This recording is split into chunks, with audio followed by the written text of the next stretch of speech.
Now, the Vice Chancellor of the University of Ibadan, Professor Kayode Adebowale, has said Nigeria is ripe for a national policy on artificial intelligence.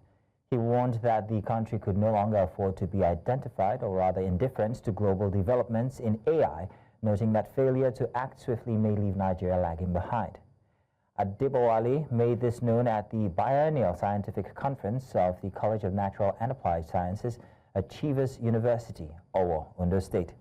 According to him, while AI holds vast potential, it must always be subject to human oversight to prevent unintended consequences.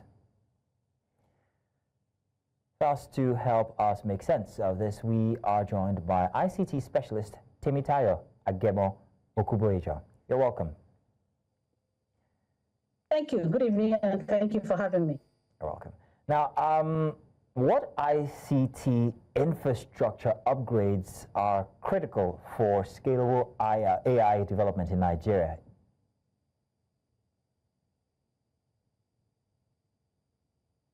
So to begin with, I think we're putting the cart before the horse, because where we really need to be starting this conversation is what the national strategy is as regards AI.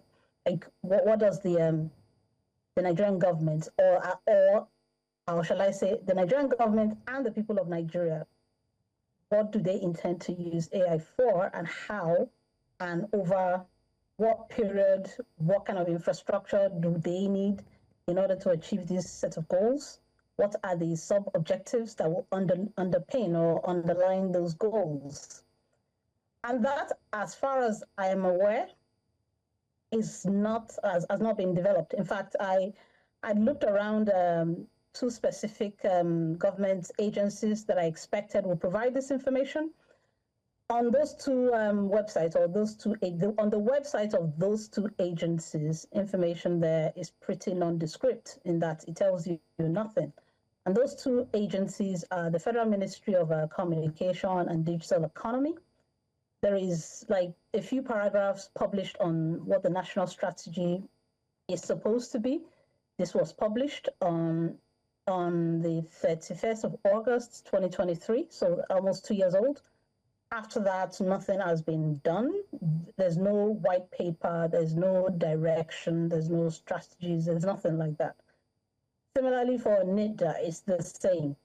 So without a national strategy in place, where the government provide the strategic direction to get experts together to develop what the world have done this. And we're yet to do this in Nigeria. And until we do that, then we are certainly putting the cart before the horse if we start talking about policy or infrastructure for that matter. So summarily, we have to be able to say that this is the Nigeria strategy, or this is the strategy of the people and government of Nigeria for artificial intelligence. And at the moment, that's absent. Very interesting way to look at it is, so from what I gather, we don't really have that direction you are saying as a government for AI and its use here in Nigeria. But how should Nigeria address when it comes to governance now, data governance and also privacy concerns that we have always raised regarding AI and the framework, even if you still say that we need to have a direction?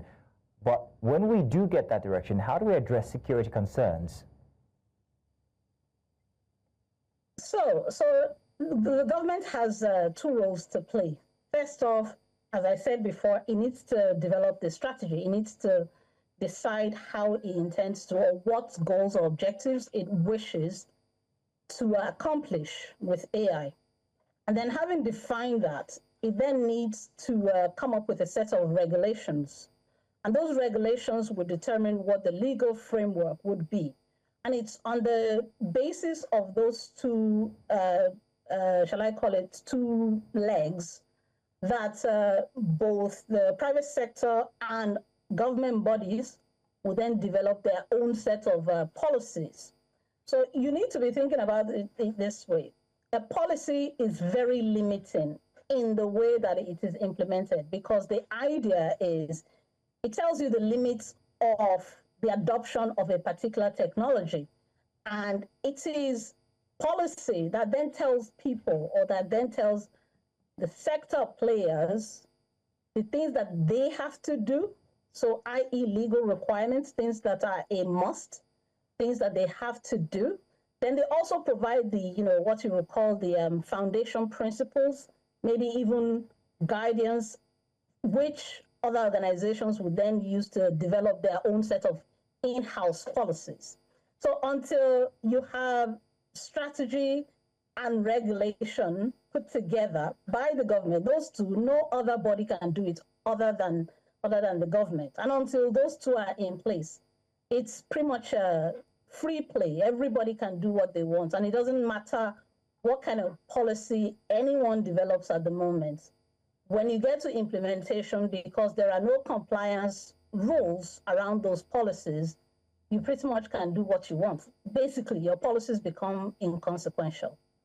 Temitayo, I suspect that there's a bigger conversation here to be had, and unfortunately we don't have the time here for this bulletin to have that, so I will be inviting you over to another show, perhaps during the weekend, where we can have that robust conversation, and I'm hoping that you could say yes to it.